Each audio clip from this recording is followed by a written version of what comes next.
Okay. Hello and welcome to the first research show of 2022. It's been a little while since we've done one. We've changed the format up a little bit. So if you have been a regular viewer in the past, you might have wondered where we'd gone.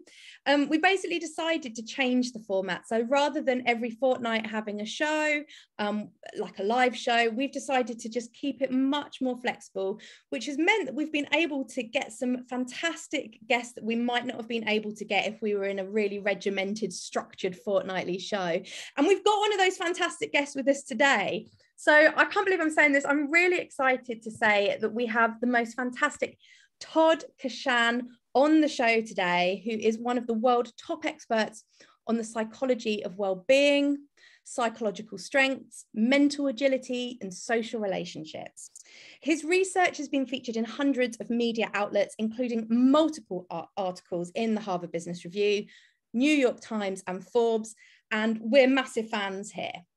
So if you're not familiar with Todd, then he's the author of 5 books, and in his latest book, The Art of Insubordination, Todd synthesizes decades of psychological research to show how we can improve the health of organizations and our society. He teaches us how to be courageous enough to ask the question the status quo, and instills in us the intelligence to know when and how. I've also got on my little notes about Todd, which I think, we can't miss, that Todd works out relentlessly for the freedom to consume copious amounts of steak, whiskey, and Italian rainbow square cookies. And the fact that that's in your note, Todd, fascinating. You have to tell us more about the steak and the whiskey too. And the final thing, much like myself, he has twins. So I'm a mother of twins. I've got twin girls. So again, we'll have to catch up afterwards on your twins. And you also have another child as well. So very exciting stuff. But we're not here to talk about the families, the steak, or the whiskey. We want to know more about your new book. As always, we have Emma here on the call. Emma's got lots of questions to ask you today. So Emma, I will hand over to you. Oh, thanks, Katie, and absolutely delighted to welcome you to the Research Show, Todd. I am a huge fan of your work. So that was quite an intro, wasn't it? But is there anything that Katie didn't cover there that you think we should know about you? I mean, so thank you. I mean, I'm smiling ear to ear. I just want to double down on Katie raising twins. I want to pose the question that scientists never ask about this, and I think it's important because you mentioned kind of I have this extra that's not the twin. Everybody studies twins, monozygotic and dizygotic twins, and nobody asked the question, what's it like to be the sibling of a twin? And I think it's just this missing ingredient, because I watch my third daughter oh, hey, there's the twins and Violet. And so there's an interesting thing of like, what's it like actually to learn from them, and do you differentiate from them? And then how is your identity muffled by the fact that you're the extra, the other? Yeah, I totally agree. It's really interesting, actually. And as I'm sure, like you, when you have twins, you naturally meet loads of other twin parents. And I've got quite a few friends who have twins, plus another child. And we've had similar conversations, how they might be walking along, and especially when you're pushing the double buggy at the very start and everyone's peering in, and the other one's, oh, there's another child there, hi. It Exactly. is really interesting. Yeah. Maybe they have middle child syndrome on steroids, right? But that's a whole other podcast. So Todd, yeah, it's relevant. Absolutely. But I mean, it's fascinating stuff. It really is. I've got loads of twins in my family, but I'm not a twin. But yeah, very interesting. So we're here to talk about your new book, The Art of Insubordination, which I've read, and I was just saying earlier, I'm literally recommending it to everybody I speak to. It's seriously one of the best books I've read in years. I absolutely love it. Anyway, what motivated you to write this book, Todd? So this is 6 years in the making. I'm a really big fan of scientists or journalists or authors doing the deep dive of understanding sociology. And this is pre-Trump. This is pre-COVID, and this is pre the extreme neo-Nazi resurgence that's occurred in society. Around the time of the Arab Springs is when this happened. And there were a bunch of sociological trends that were interesting, beautiful, and disturbing as hell. And a few of them were things like this, where we have the most precipitous drop in religious involvement or engagement in the history of the country, much less the world. Not much has been said about that, of what are people replacing that with? What did it offer, and what are people doing differently? You have a situation where the average person is holding, I don't know what the number is right now. The last time I looked, it was 12 jobs over the course of their adult lifetime. So what does that mean about not having a long-standing relationship and these work relationships and this source of meaning? And it keeps on changing and flipping. And what we know from research that I've done with Michael Steger, him being the lead, is searching for meaning often detracts from well-being if you don't have very reliable sources of meaning.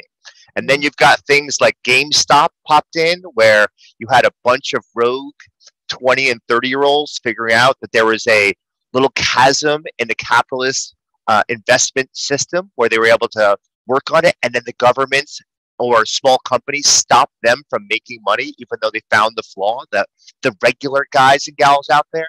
And then you have an increase in polarization, extremism, intolerance about politics. So all of these social trends made me think about, how do you disagree with social norms, orders, rules, and authorities because they're going in the wrong direction? How do you do it well? And how you discriminate them from the people that are dissenting, but they're really destroying the fabric of society? Yeah, absolutely fascinating stuff. So could you just give us a kind of the Blink List style summary of, in a few minutes, about what the book's all about? Yeah, so this book really isn't about insubordination, and it really isn't about rebels. This is really about, how do you create a society that's closer to utopian ideals? There was a book that I read in college, and it's one of the few books I ever read in my free time in my early teenage years, which was The Island by Aldous Huxley. And I don't know if Katie or if Emma, if you guys have read this book, but there's one passage that's really intriguing. It's this island where people escape, the difficulties and the strains of the daily 9-to-5 hustle. And they train all the birds on the island to say, attention. So you got all these peacocks and condors and vultures. It's a fictional book. So, and they're all just saying, attention, attention, attention. And they built into the culture the idea of the only place that you're truly alive is in the present moment, and don't turn to the past to be worrying about all the regrets that you have and the future of all the things that could possibly go wrong. And it always stuck with me, even decades later, which is, what have we actually produced in society to get us closer to this aspirational vision of what's possible? I mean, this is the beauty of Martin Seligman's idea of positive psychology, built on the shoulders of Abraham Maslow, which is, in order for us to think about what we can become, we have to think about what are the mechanisms that allow us to even develop those ideas, stress test those ideas, contemplate those ideas, and then put them into practice. And the way that I've actually conceived of it by reading this literature and going through history is, dissenters to some degree are the only safeguard we have for creating a society that will deviate in a healthy way from the dysfunctions of the past and today. Yeah, that's a great way of putting it. I really love that. And why should people read this? Give us, I think it's amazing, but give us a kind of the short term in terms of, what are people going to get out of reading this book? Well, I don't think anybody's walking around right now and saying we have a surplus of courage in society. Everybody's speaking what they think about sex, about gender and race, and everybody's being really comfortable pointing out that we need more diversity, and importantly, where we think people are going in the wrong direction or the right direction in pursuing this really valued aim.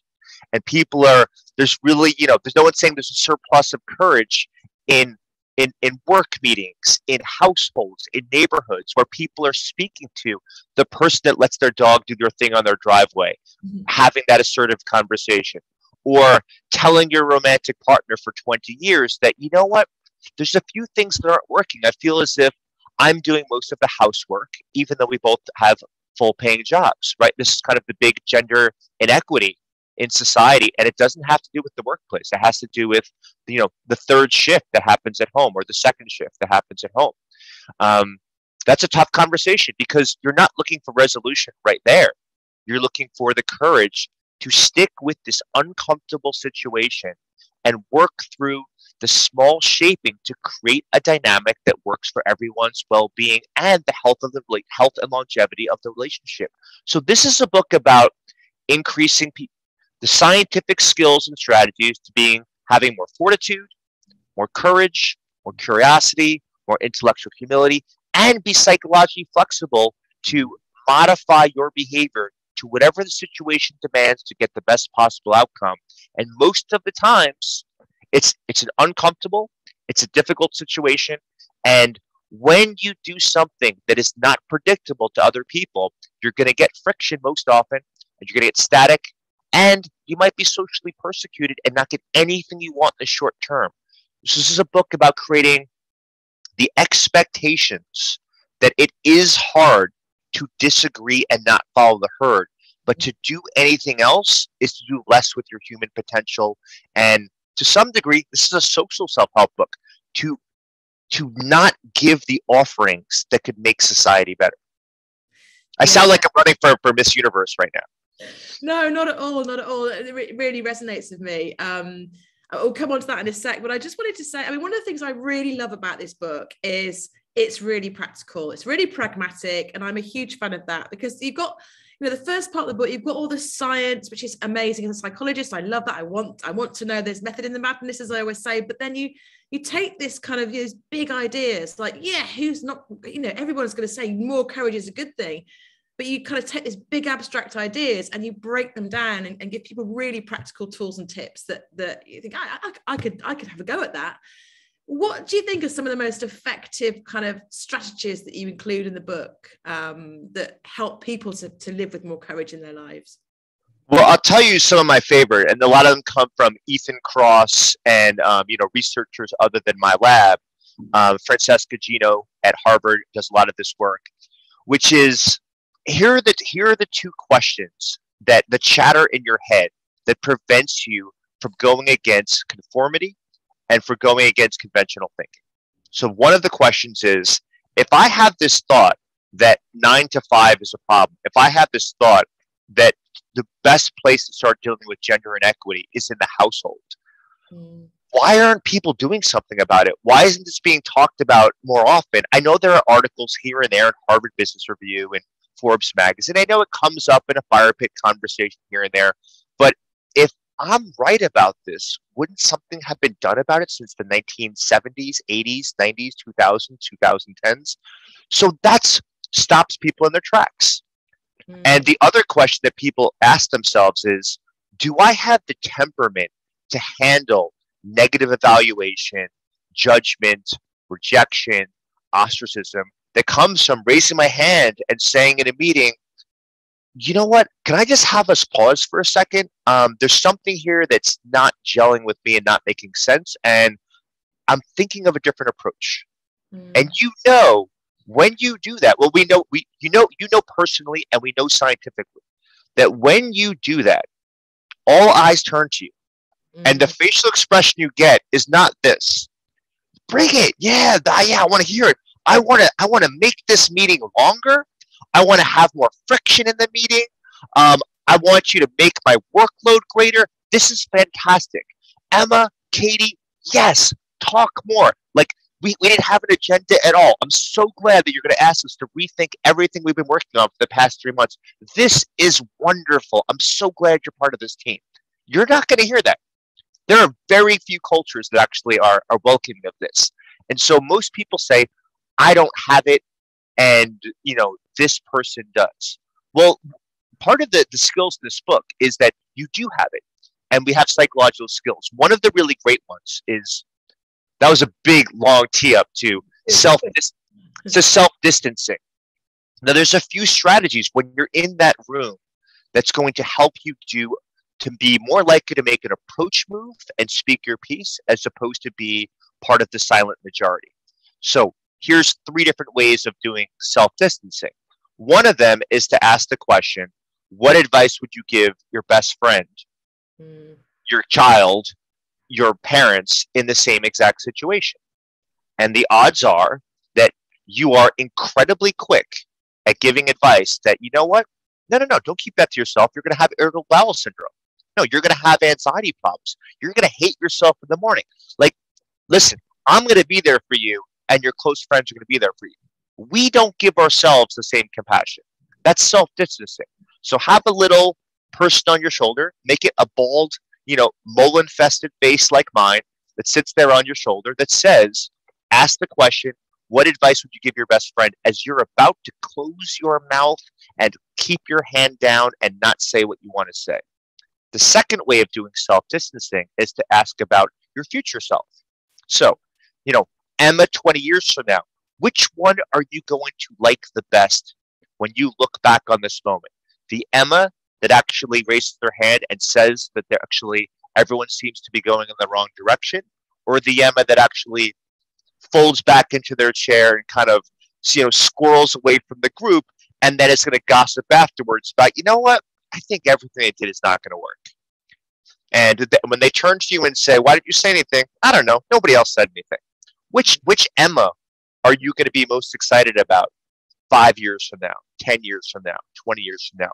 That's a self-distancing perspective about the present moment.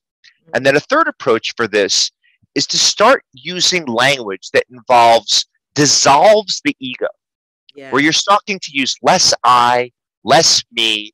This is not about my thoughts. It's about we. It's about us. We can do something that's going to be more constructive. And here are some thoughts.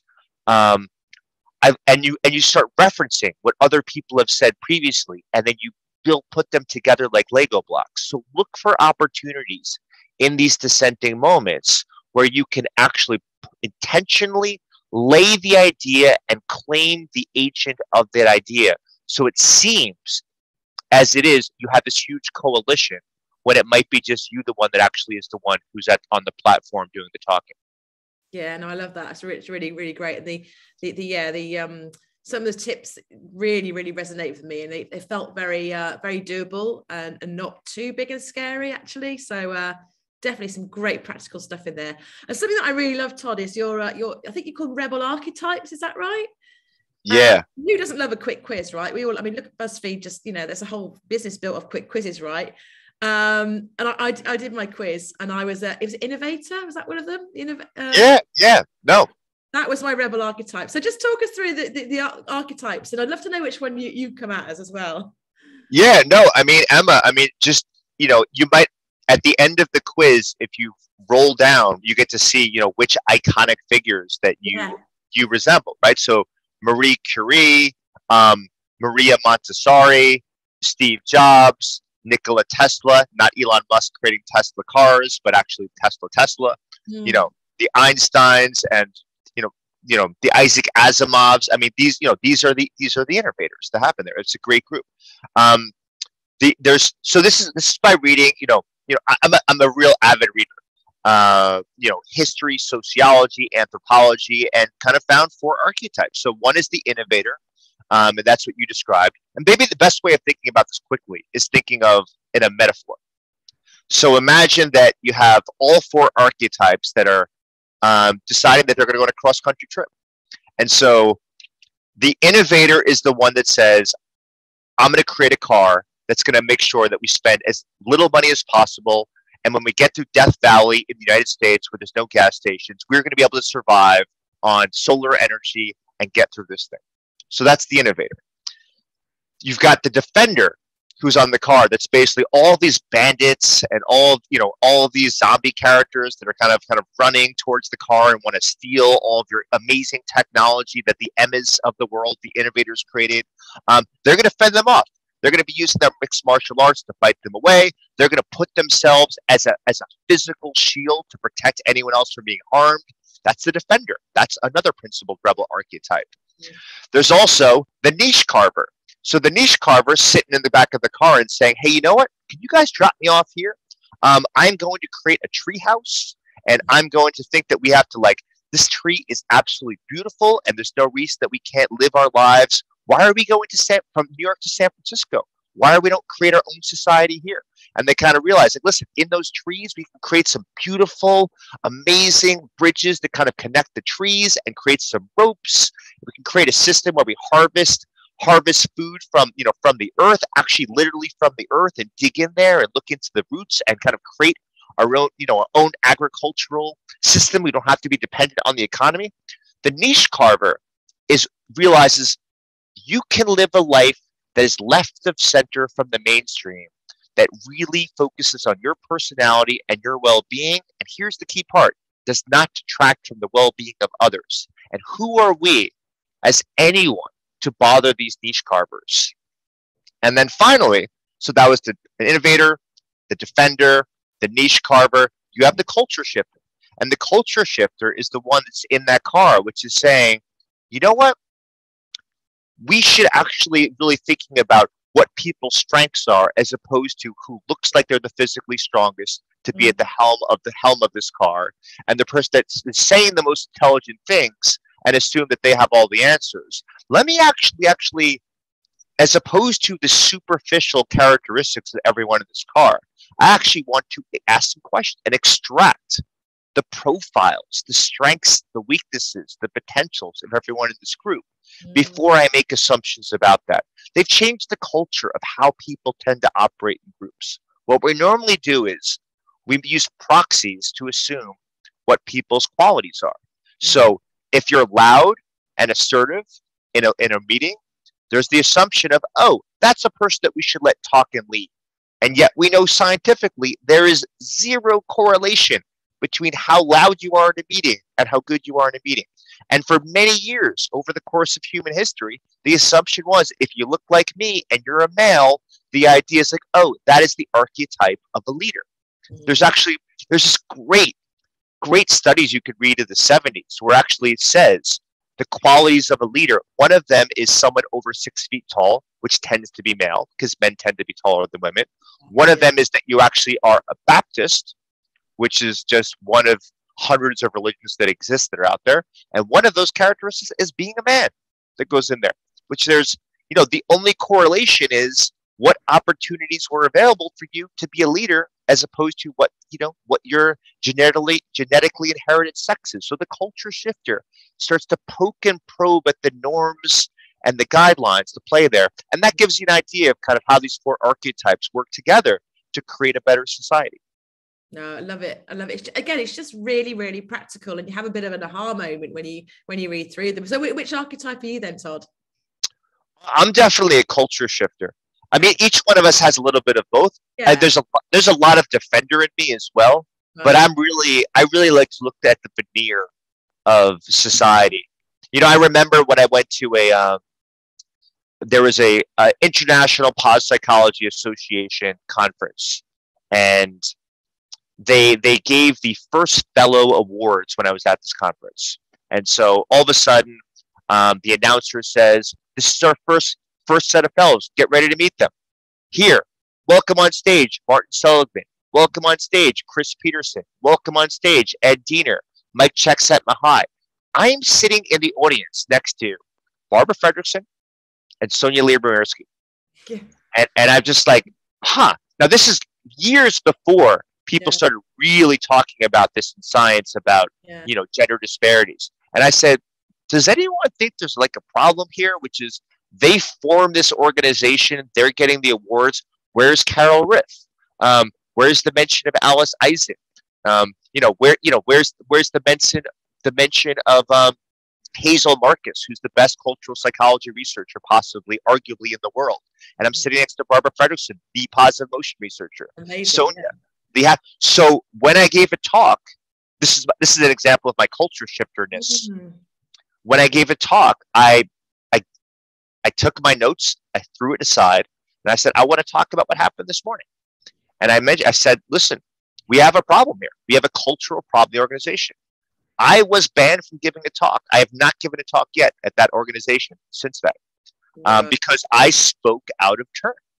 Now, that same organization, just like everyone else, is just saying all the things about they care about diversity and this, but this is the story of the dissenter.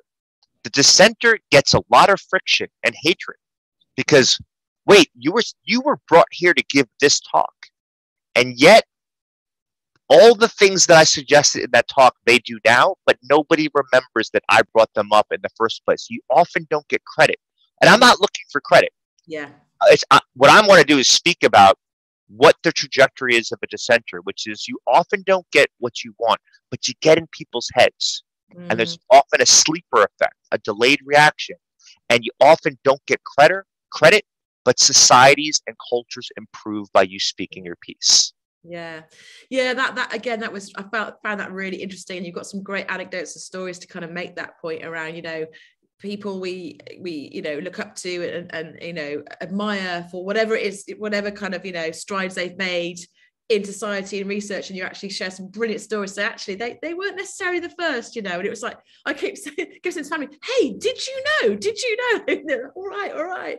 And on that, I mean, it's really interesting, I think, because I mean the business that we run, People Lab, I mean that it was really started from a kind of place of insubordination, which is I worked 10 years in-house and was just sick of the way companies treated people. It's like, you know what, if we get it right with our people, everything else falls into place. So why are we still making these huge mistakes? And we were a long time at work to be miserable. And I had a real passion for improving people's experience at work. And I couldn't understand why companies just weren't getting on the bus. It's like, but great things happen when you get it right with your people.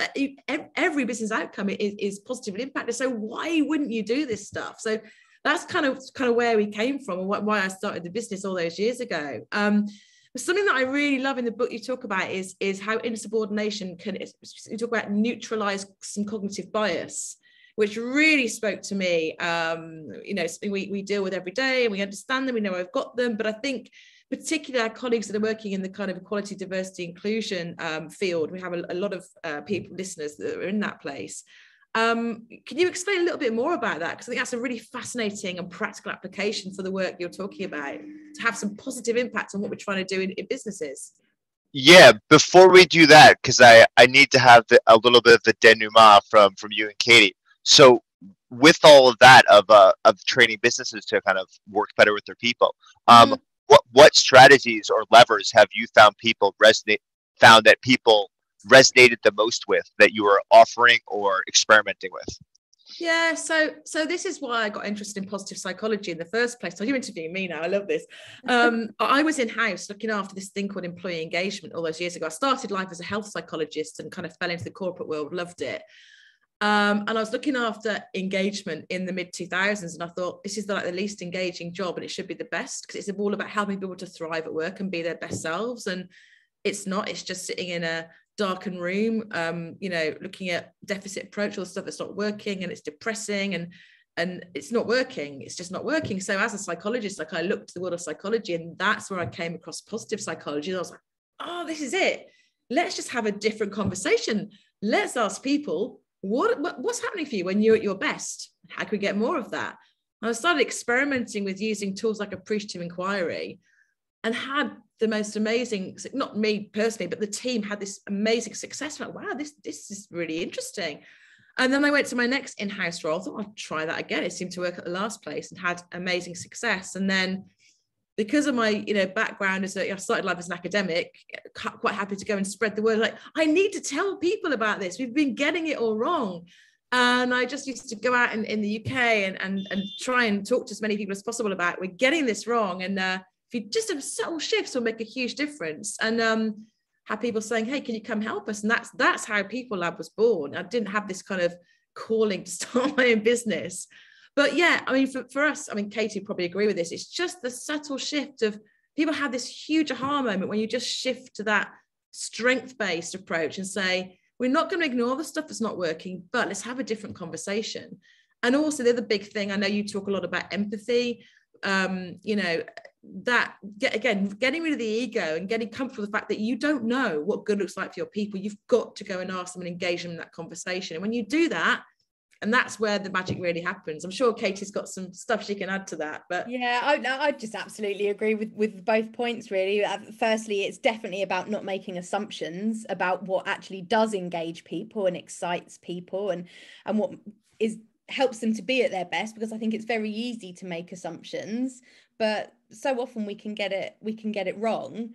And so many organizations model their entire strategy upon their kind of survey and what they think people want, and what their engagement scores they think are telling them, but could be focusing on totally the wrong thing. So yeah, I think first of all, go out and actually speak to people, get rid of those assumptions and find out what does engage them and excites them. And I think also, once you get past that point, quite a lot of this stuff is pretty simple stuff. You know, a lot of it, there's no real surprises. When you start explaining, well, if you just do this differently, this is what people want. People are like, oh yeah, why have I never thought of it like that before? And I think, again, it comes back to the fact we spend so long making these assumptions and making these decisions for people and thinking we know what's right for them, that we miss some of the basic stuff. Anyway, I think that yeah, we could talk about this for hours. No, I love that you're building on David's appreciative inquiry, because I think it's as big as it is, it's still such a. I hesitate because I wanted to ask you to kind of break it down of like which part of appreciative inquiry worked the best, but because too many people don't even know what that is. Yeah, absolutely. And underneath everything we do, there is some science. I mean, self-determination theory comes to play a lot, but we don't often talk to our people we work with about that sort of stuff, because they're not, again, it's that, in your book you talk about, where you pick your battles and the language you use. It's kind of finding out how to be more courageous. And I think it's interesting. Part of the reason it really resonated with me is because we're asking companies to be courageous in their approach to their people, and empower them and give them autonomy. That's really scary. The system is set up, as you said, within organizations it's quite an oppressive system for a lot of people that work there, but people don't question it. So something I was really interested in the book was you talk about system justification, which was just such an eye-opener for me, because I've always wondered, why do people, vote for this or comply with this or contribute to this when it's not doing them any good? I just never got it. And suddenly I'm like, oh, okay, that's why. So I really appreciated that process. Yeah, talk to us about that, the system justification. Yeah. Fascinating. I mean, this gets the notion of, and it fits with your prior question before I interrupted, of one of the big cognitive biases is status quo bias. I mean, I just cut the cord on my cable, and I cannot tell you how many years I've been thinking about, why am I paying $250 a month when the only thing I watch is the news for half an hour with Lester Holt at 7:30 p.m. And the reason is very simple. The switching costs. The switching costs are so big in terms of just removing the routers and just, and calling the company, and then I have to return it physically. I can't mail it. And it just sounds like adulting is so horrible. And just for all the teenagers that are listening to this, and the people in college, like, stay in college for like 23 years, because you don't want to talk about grout, and you don't want to talk about refinancing your house, and you don't want to push the buggy with 2 kids in there when they're crying. When they're happy, you're just pushing it because you have silence that happens there. So just stick around. What's the norm that we're supposed to get out in 4 years? That's a status quo bias. I mean, why would anyone say you have to leave college after 4 years? The better question to ask, this fits with your question about system justification, is, have you acquired the knowledge and the social network that you wanted to during your years in uni? And if the answer is no, then go back to, I'm not yet ready to graduate yet. Now, I realize, like, if money is an issue, then that's all of a sudden, that's now, it's like a board game. Is money an issue while you have to leave? Then graduate and go make money, and then make sure you can be a lifelong educator, and keep on taking courses and keep on reading books. But if money is not an object, which is for some people, wasn't for me, might have not been for the two of you or a lot of the listeners here, then there's nothing magical about 4 years that happens there. So one of the system justification is, there are reasons that we hold on to the orthodoxy And that's because there are groups that we identify with, and there are groups that we want to be a part of.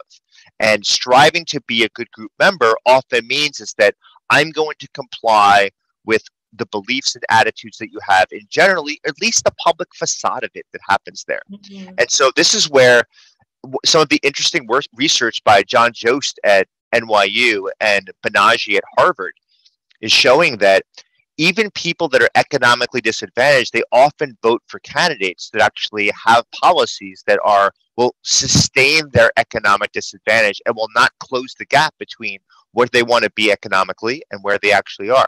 Now, why do they do that? It's because one, it ends up being that we are designed by 2.5 million years of evolution that we are more likely to survive by being attached to a group as opposed to being isolated. Mm-hmm. And even though we might not see the leaders of our group, so let's just think about political parties, but not name them. Mm. We don't see them, we don't hang out with them.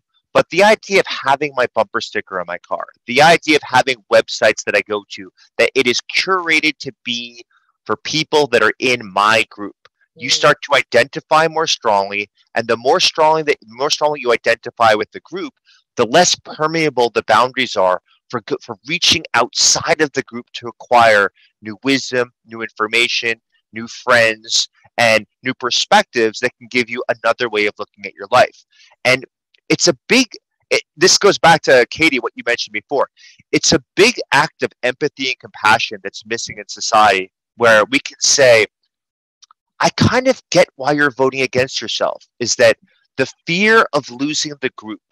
Who would you be floating alone in space where nobody can hear you scream and there's no other people that you're able to hold hands with and actually will answer your text, your emails, is so scary. That fear, that almost like the anticipation of possible loneliness and ostracism, is worth more to you in terms of the cost than the benefit of voting for a policy that might work for you. And it really speaks to self-determination theory. Yeah. The need to belong is stronger as a human universal than the need to have a little bit more money and reduce my stress, which is not a basic psychological need.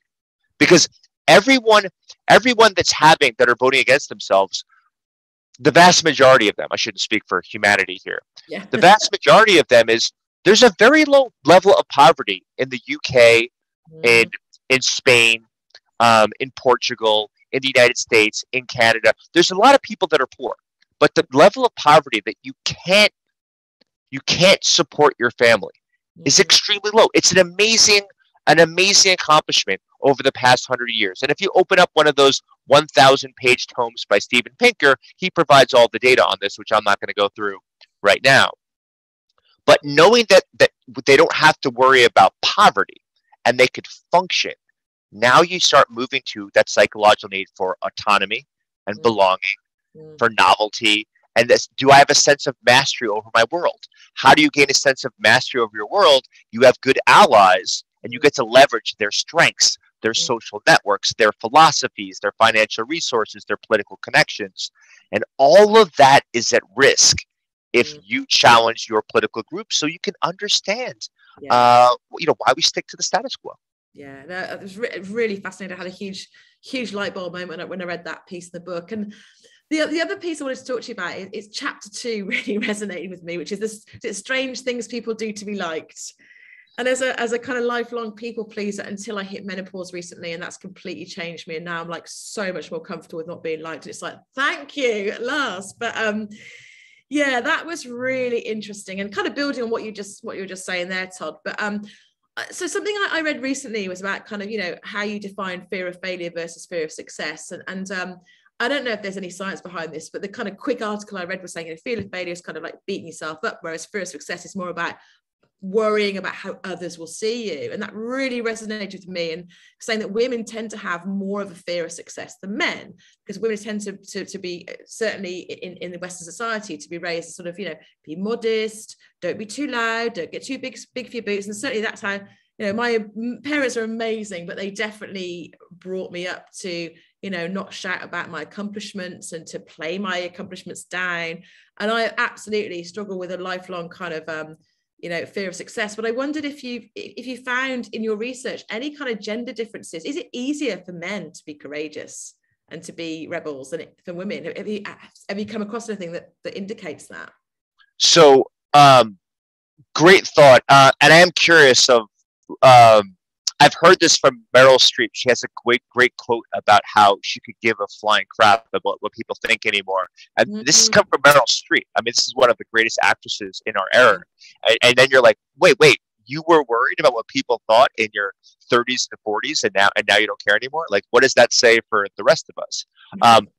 So just to backtrack, because I am raising 3 daughters. What is it about the menopausal stage that gave you like the burst of courage and the drop in worrying about popularity?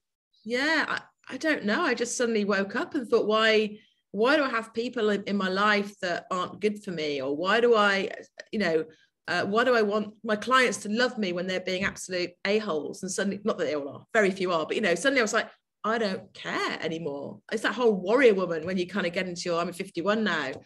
And I was thinking, I wish I'd had a bit of this, 30 years ago. Maybe it's just like the hormones. I don't know. But suddenly I just felt like I'd kind of woken up and was able to be a lot more courageous, which for me is quite a big thing, because I definitely, the strange things we do to be liked. I mean, I used to, if I met someone who didn't like me, in my past, it almost was like a challenge. I'm going to make you like me. I'm going to win you over. It's like, why? Just let it go, Emma. You don't have to be liked by everyone. So that really kind of, it was like a kind of a therapy session, that chapter, and it kind of felt like in some ways I understood myself a little bit more in terms of why I was like that, but also really pleased that I'm definitely more courageous now than I have been. And I don't know, I mean, I'm obviously just speaking from my own experience, and I also have a daughter and 2 sons, and my daughter is not anywhere near, she's quite nails, she's Edie, she's quite nails, she doesn't care, she's much more courageous than I was at her age. I'm like, thank you. It's probably luck rather than parenting, but I don't know, I just wondered if there are any kind of gender differences coming through the research that you looked at.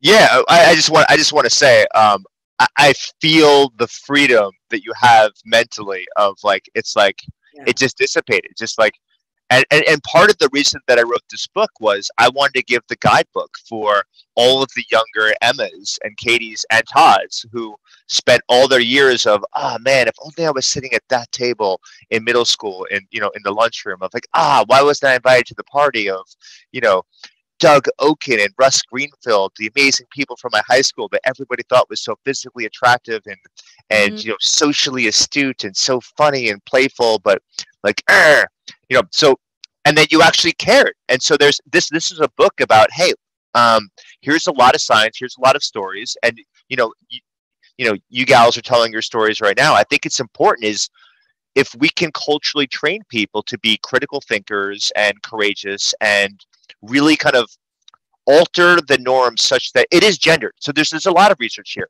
The big gender differences tend to be in the land of agreeableness, which is the need to be polite, and there's the high level of compassion. And that level of compassion has a dark side, which is that you do care about, you don't want to be the nail that stands up. This is, a Japanese proverb, because that's going to be punched down with the hammer.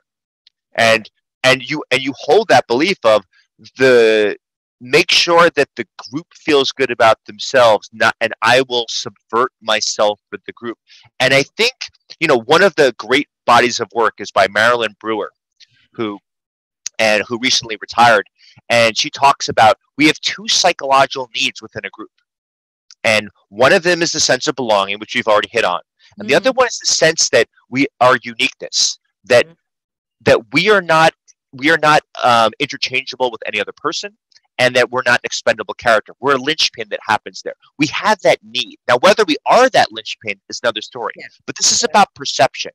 And part of the thing that we have to do, is too strong of a word. Part of the thing that would be beneficial that we can do as parents, as leaders, as friends, and as neighbors is really allow space for people to have this striving to showcase their uniqueness. And it's not just necessarily dissenting or disagreeing. It's that they have different preferences. They like different ice cream than you. They like different movies than you. They play different things on Spotify than you, and they dress differently than you, and they open conversations differently than you.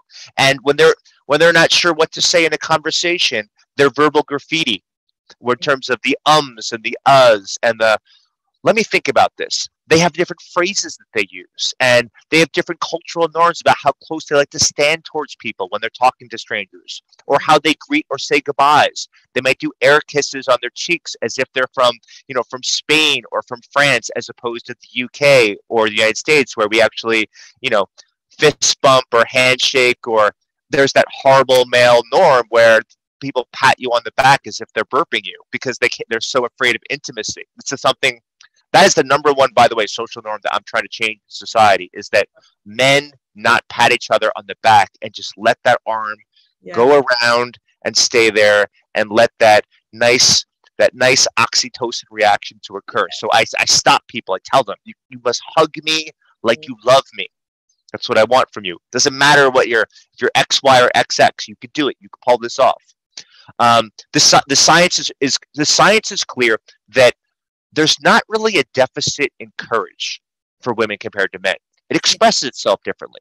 So one thing we know, for example, is that men are more likely than women to ask their manager or boss at 2:00 on a random Tuesday for a pay raise. Yeah. That adds up. Yeah. And you adds up over time and over a company where you have these. It's not the only factor. There's still, misogynistic elements that are still built in society, but that's increasing the gap. And now, how do you get women to be more motivated to run into that office and say, listen, I'm doing better work than all the people around me. And, just because, my genitalia happens to be differently should not be a factor in terms of my pay. That's not how you would do it in the office. Now, so what is a practical strategy that we know from science works? If women are to think of, you should ask for a raise, not for you, but because you are raising the standards for your sex. You have the power to be the outlier that actually increases and improves society, one person at a time, asking for the money. A pro-social motive, not an egocentric motive. That thought alone is more liable to increase the probability that women are going to ask for a pay raise compared to what they did before. And the other one is to ask the question, going back before, for self-distancing, which is, what advice would you give your best friend if they thought they were being underpaid compared to the people like you?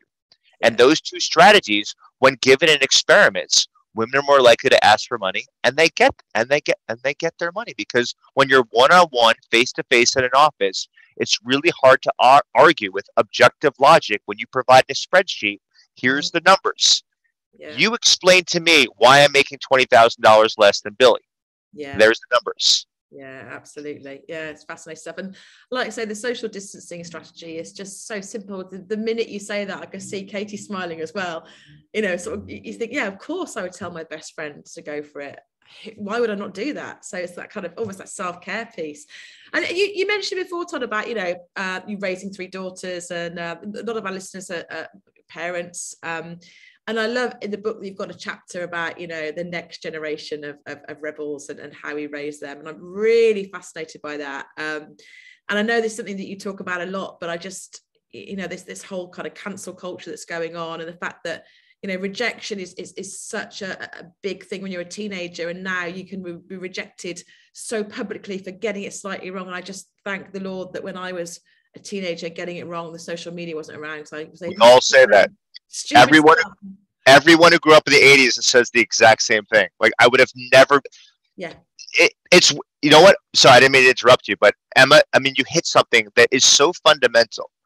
Everyone right now that is in our cohort, 40s, 50s, late 30s, and older, we have to be asking ourselves, because we keep saying this, I'm so glad that there weren't smartphones and social media, and I got to make mistakes and not be publicly shamed. What are we doing to make the lives less stressful for the young people? And this is where you get to the defender archetype of principled rebels. What are you doing to protect the young people that are being publicly shamed for everything? Even if you disagree with what they said or did, they're trying to learn by shaping.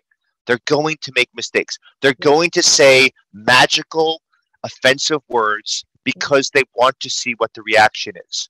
Do we want them not to get into college or have their college admission rescinded as a result of them saying that? Do we want people doing a file drawer effect where people go through their history once they say something wrong and say, this is not the only time.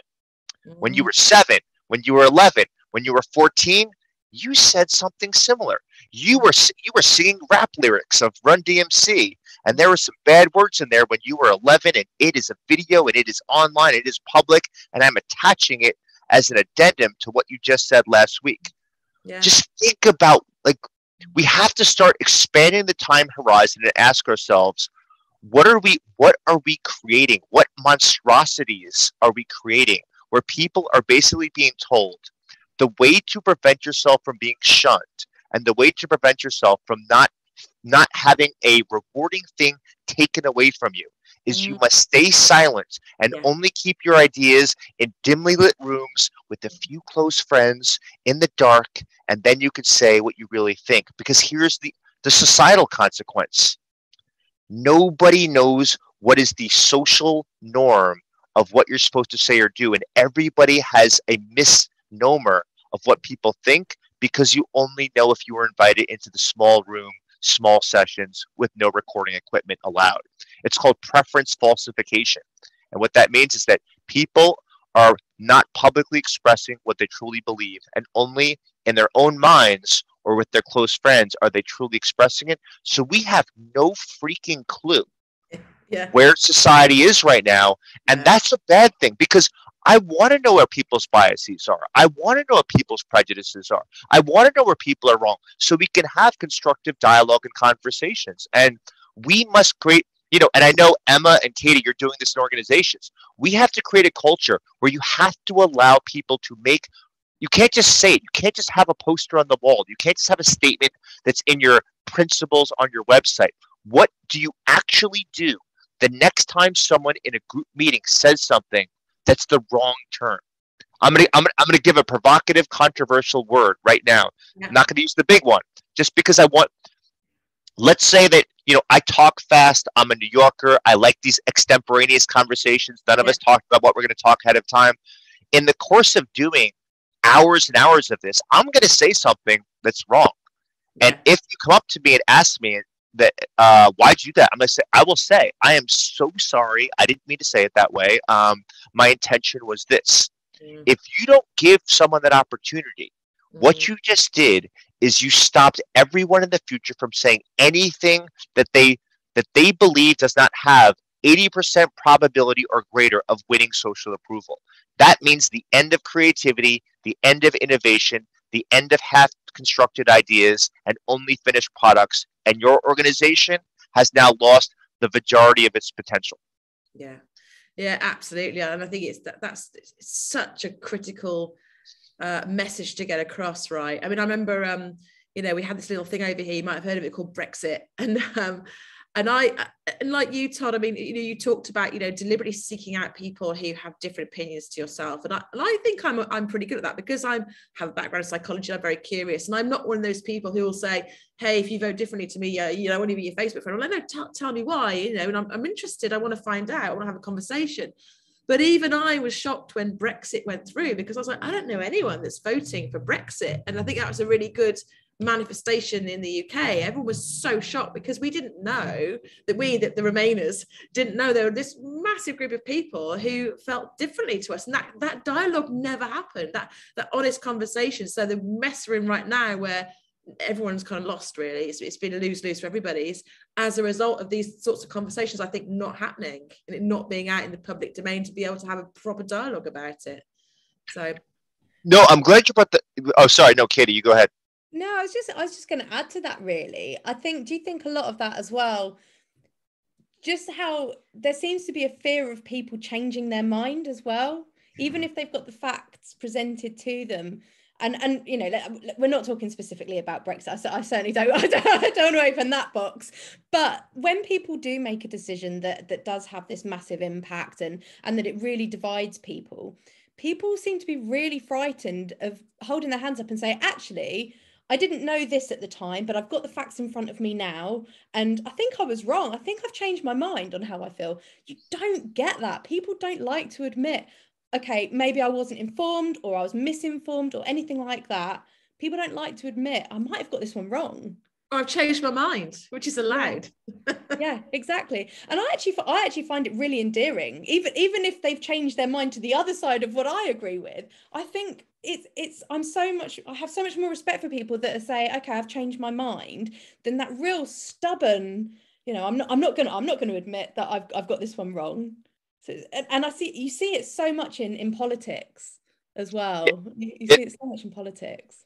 Yeah, and I think there's a corollary to that, which is we force people to change their mind publicly. So there was an interesting moment in psychology. It was about 2 years ago, where there was a lot of researchers alive right now and practitioners who actually advocated for sexual orientation reversal therapies. There's still a lot. The people that basically said, we can use psychotherapy and we can change you from being gay to being straight. And there was a big push and you can even probably find it on Twitter right now, because there's some people that did not respond to the call and said, we want you to disown the things that you said in the past. So my brain bifurcates on this and has two thoughts. So one is horrible past. I mean, the idea that, you had this belief, but can we go back into the 1960s and 70s and see what people's views were at that time, and then kind of think about, were they aiming to harm human beings, or were they aiming to help human beings, and kind of where does it fall in that continuum, as opposed to using the present day mores to redefine what those people were like in the 60s and 70s. And I think it's very challenging to use historical norms at the time and discard them as we view people from the past through the lens of the present, because everybody sucks. Everybody, all the founding fathers, they're completely not. All the women that were in the same time period as the founding fathers of the United States, they all sucked. I was just reading yesterday how Abraham Lincoln, this is exactly what it said. So this is the 1800s. Was it 1800s? Abraham? Yeah, 1800s, sorry. Brain's a little bit fried. Abraham Lincoln liked darky humor. This is a very common phrase about Abraham Lincoln. So here is the guy that emancipated slaves, put this legislation into action, made sure that this is going to be the beginning of the end in terms of Black people being treated as if they're cartel for white people and doing their service. He used the N-word. He liked what was called darky humor back then. That was the time period. And as much as we want to judge Abraham Lincoln, say, you know what? You weren't as good as people thought you were. You actually are problematic. We should actually remove your name. We don't have audio tapes and we don't have videotapes of what conversations were like during that time period from anybody. It's from any race, from any demographic, from low income, middle income, high income. It happens here. And I'm going to argue, based on historical knowledge, he did the best he could, and he was the best ally you could have asked for at that time. And he also knew the only way that I was going to win votes from the racist characters, the really racist characters. And when I say racist, I'm talking about people that believe that you are not worthy of even having a child because you are such a aberration as a human being, and you are not worthy of having a job, and you are not worthy of actually coming out of poverty. This was what racism was like. And some people still have these views today. Like, you are not worthy of tolerance, dignity, but you're not even worthy of actually being in the same physical space as me. Lincoln was as close as it got to the most progressive human being possible. But this was the social mores of the time. And we have to have a better knowledge of history to make sure that we don't repeat them same mistakes.